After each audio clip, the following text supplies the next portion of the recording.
Arambagh TV Shafiqul ইসলামের একটা video দেখছিলাম, সেখানে তিনি বলছেন তিনি এবারে বাম কংগ্রেসকেও সমর্থন করতে পারেন, তবে একটা বড় শর্ত তিনি দিয়ে দিয়েছেন। করার জন্য বাম কংগ্রেস চেষ্টা করছে, কিন্তু তারা সেরকম জায়গা পাচ্ছে না, কারণ ভোটে তো রেজাল্ট আমরা দেখেছি না। রেজাল্টে একটু ভালো করুক না বাম বিজেপি, দেখবেন আমাদের সমর্থন পেয়ে যাবে। অনেকে বলেন যে বাম কংগ্রেসের কেন এই করে না, আরে করবো কি, আমার তো দরকার পরিবর্তন। রেজাল্ট আনুন, সংগঠন বৃদ্ধি করে সারাটা দেখান না মানুষের, দেখবেন আপনাদের খবর করবে। কেন করে না এই জন্য, করলে খবরের লোক দেখতে চায় না। আমার একেবারে ঘোষিত অবস্থান যে আমি একজন ইউটিউবার হলেও আমি কিন্তু এই রাজ্যের পরিবর্তনকামী একজন মানুষ। পরিবর্তন করার মতো ক্ষমতা রাখে অন্ততপক্ষে এই মুহূর্তে সংখ্যার দিক দিয়ে যদি ধরি, সেটা হচ্ছে বিজেপি। এবং বিজেপির প্রতি তিনি যথেষ্ট ক্ষুব্ধ, কারণ দিলীপ ঘোষের বিজেপি, শুভেন্দু অধিকারীর বিজেপি, শ্রমিক ভট্টাচার্যের বিজেপি, সুকান্ত মজুমদারের বিজেপি, এই যে বিজেপির মধ্যে একাধিক গোষ্ঠী কোন্দল, এটা নিয়ে আরামবাগ টিভি শফিকুল ইসলাম তিনি যথেষ্ট বিরক্ত। আমার খুব একটা ভালো লাগছে না বিজেপির ব্যাপারে, মানে কি চাইছে দলের কে কার। আজকে তো আবার দিলীপ ঘোষ মানে অক্সিজেন পেয়েছেন দেখানোর চেষ্টা করছিলেন, তো যদি দিলীপ ঘোষ একটা হয়ে চলেন, অন্য অমক যে তমক হয়ে চলেন, তো কি করে ঐক্যবদ্ধ লড়াইটা হবে? শফিকুল ইসলাম পরিষ্কার বললেন যে তিনি এই রাজ্যে, এই বাংলায় একটা পরিবর্তন চায়, আর সেই পরিবর্তনের জন্য বিজেপি তার কাছে ঠিকঠাক মনে হয়েছে বা তারা লড়াই দিতে পারছে, তাদের সংগঠন ভালো, তুলনামূলক তাদের অনেকগুলো সিট, কিন্তু বাম কংগ্রেসের কিছু নেই। তবে তিনি বাম কংগ্রেসকেও সমর্থন করবেন, তিনি যে শর্ত দিয়েছেন সেই শর্ত যদি বাম কংগ্রেস মানতে পারে। তিনি বলেছেন যে যদি প্রয়োজনে তিনি বিজেপি ছেড়ে দেবেন, মানে বিজেপির প্রচার করা ছেড়ে দেবেন, দিয়ে তিনি বাম কংগ্রেসের সমর্থন বা প্রচার করবেন যদি বাম কংগ্রেসের সংগঠন মজবুত হয়, যদি বাম কংগ্রেস একটু বেশি সিট পায়। সেক্ষেত্রে মানে শফিকুল ইসলাম দাদা তিনি প্রচার করে বাম কংগ্রেসের যে লাভ করে দেবেন, তাদের সিট সংখ্যা বাড়ানোর চেষ্টা করবেন, তাদের সংগঠন মজবুত করার চেষ্টা করবেন, তাদের ভালো কাজগুলোর প্রচার করবেন, তাদের আন্দোলনের প্রচার করবেন। তৃণমূলের বিরুদ্ধে তো শুধু বিজেপি আন্দোলন করে না, অনেক বেশি আন্দোলন করে বামেরা, মিডিয়া কভারেজ সেভাবে দেয় না। কংগ্রেসের নতুন সভাপতি তিনি দায়িত্ব পাওয়ার পর থেকে লাগাতার বিভিন্ন ইস্যুতে রাজ্যের শাসক দল এবং কেন্দ্রের শাসক দল অর্থাৎ তৃণমূল এবং বিজেপির বিরুদ্ধে লাগাতার আন্দোলন করছে। অন্যদিক থেকে বামেদেরও ছাত্র সংগঠন, যুব সংগঠন, মাদার সংগঠন, তারা প্যালেস্তাইন থেকে শুরু করে, বাংলাদেশ থেকে শুরু করে ভারতবর্ষের যে কোনো ইস্যু এবং অবশ্যই পশ্চিমবাংলার যে কোনো ইস্যুতে তারা কিন্তু তাদের মতো করে আন্দোলন করছেন। কিন্তু এই আন্দোলন মিডিয়া সেভাবে কভারেজ করে না। শফিকুল ইসলামের মতো যারা বিজেপির হয়ে প্রচার করে, তিনি স্বীকার করেছেন তাদের চ্যানেলে টোটালি দেখা যায় না, শুধু বিজেপি শুভেন্দু বা বিজেপির বিভিন্ন নেতা বা মোদি, যোগী, তাদেরকেই দেখা যায়। তো এখন যে শর্ত দিলেন, এই শর্ত কি বাম কংগ্রেস মেনে নেবে? মানে এই শর্ত যদি পূরণ করে, মানে বাম কংগ্রেস যদি শক্তিশালী হয়, মানে তিনি বুঝতে পারেন যে তৃণমূলের বিরুদ্ধে এরা লড়াই দিতে পারবে, এরা পরিবর্তন আনতে পারবে, তখন তিনি বিজেপি ছেড়ে এই বাম কংগ্রেসের হয়ে প্রচার করবেন।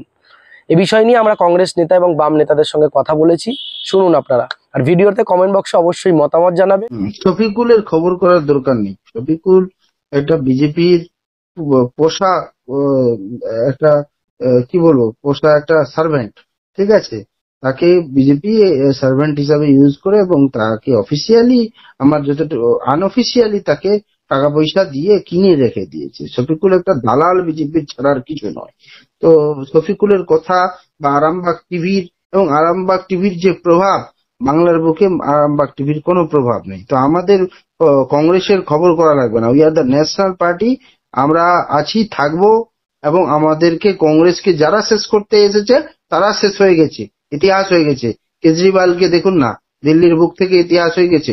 হ্যাঁ, বিজেপিও ইতিহাস হবে, কিন্তু বিজেপির ইতিহাস হতে একটু সময় লাগছে আর কি। হয়ে যেত যদি পাল্টুরা আমরা না থাকতো, তো বিজেপিও এখন ইতিহাসের জায়গা নিয়ে নিত, তো অতি দ্রুত ইতিহাস হয়ে যাবে। আর পশ্চিমবঙ্গে কংগ্রেস নেমে পড়েছে, লেগে রয়েছে সরকার গঠন করার জন্য আগামী দিনে রাহুল গান্ধীজির নেতৃত্বে এবং পশ্চিমবঙ্গ প্রদেশ কংগ্রেস সভাপতি শুভঙ্কর সরকারের নেতৃত্বে আমাদের প্রতিটি কোনায় কোনায় রাহুল গান্ধীজির চেন আমরা তৈরি করছি। শফিকুল ইসলাম বলছেন যে বাম কংগ্রেসের খবর করলে মানুষ দেখে না, তাই তিনি করেন না। বিজেপির যদিও দালালি করে ভারতবর্ষকে ধ্বংস করে দিয়েছে অর্থনীতি, এই রকমের দালালদের সম্পর্কে আমি মনে হয় মন্তব্য করাটা উচিত নয়। শফিকুল এর গুরুত্ব কতখানি আছে আমি জানি না। তিনি তো বাংলাকে বাঁচাবেন বলছেন পরিবর্তন করে, তো আপনি সাপোর্ট দেবেন না? না, শফিকুল কি বাঁচাবে? শফিকুলের নিজে আগে বাঁচুক, ও খেয়ে পরে বাঁচুক, বিজেপির টাকা পয়সা নিয়ে খেয়ে পরে বাঁচুক, ও বাংলাকে কি বাঁচাবে? বিজেপি দেশটা ধ্বংস করে দিয়েছে। বিজেপি হচ্ছে সবচেয়ে বড় শত্রু, বাঙালির শত্রু, বাংলার শত্রু, ভারতবর্ষের শত্রু। আমি অ্যাডভোকেট আশফাক আহমেদ, প্রদেশ কংগ্রেসের আইনি পরামর্শদাতা। দেখো, শফিকুলদা মানে একটা লড়াই করে স্ট্রাগল করে একটা ইউটিউবে নিজের একটা ইমেজ তৈরি করেছে। শফিকুলদা কি বললো তাতে আমার কিছু যায় আসে না, বাট তুমি যেমন বলে দাদা, আমি ইনসাফ বাংলা থেকে বলছি, তুমি একটা নিউজ পোর্টাল, তুমি একটা সাংবাদিকতার কাজ করো। একজন সাংবাদিকের এথিক্স কি? তারা গণতান্ত্রিক মানে গণতন্ত্রের চতুর্থ স্তম্ভ, তাই না? গণতন্ত্রের চতুর্থ স্তম্ভ হিসেবে সাংবাদিকদের কাজ হচ্ছে গণতান্ত্রিক ভাবে এবং সঠিক খবরটা জনগণের কাছে পৌঁছে দেওয়া।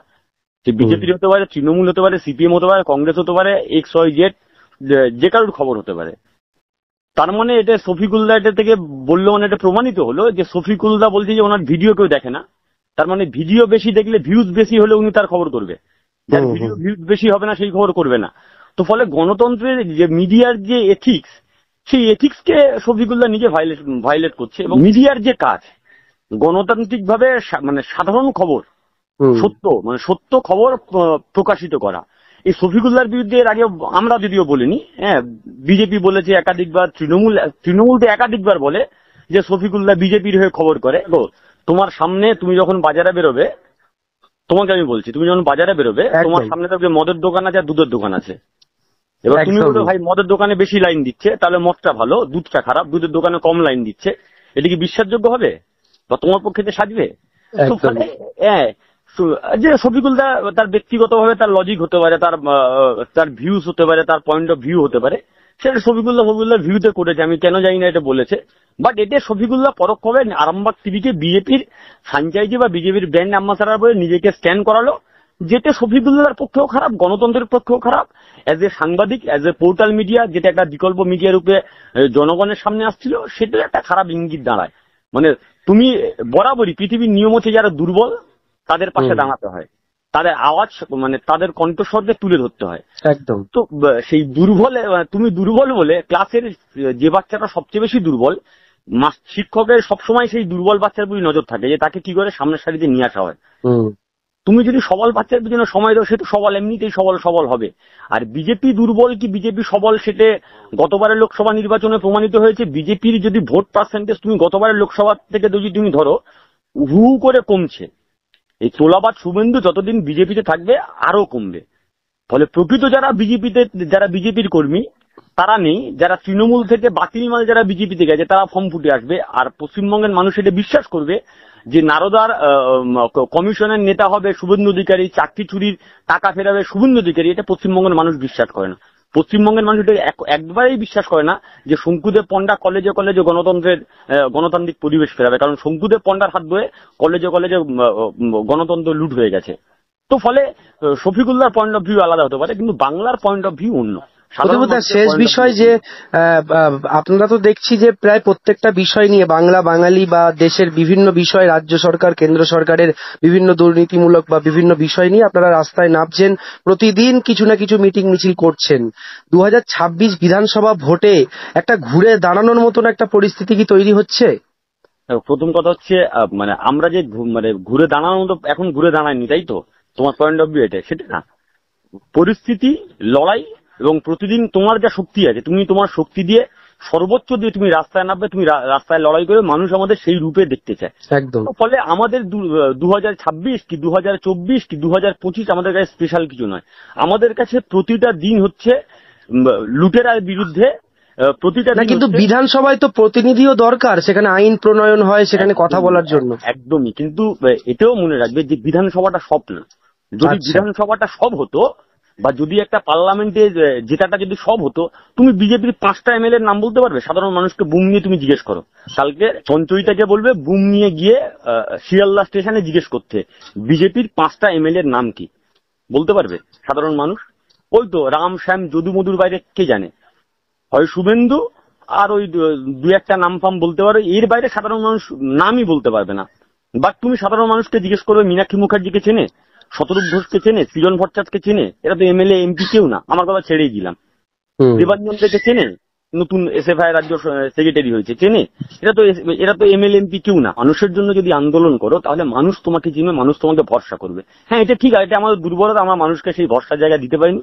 সেই ভরসা জোগানোর কাজ প্রতিদিন, প্রতিটা ঘন্টা, প্রতিটা মিনিট আমাদের করতে হয়। ফলে স্পেশাল 26 বলে কিছু হয় না।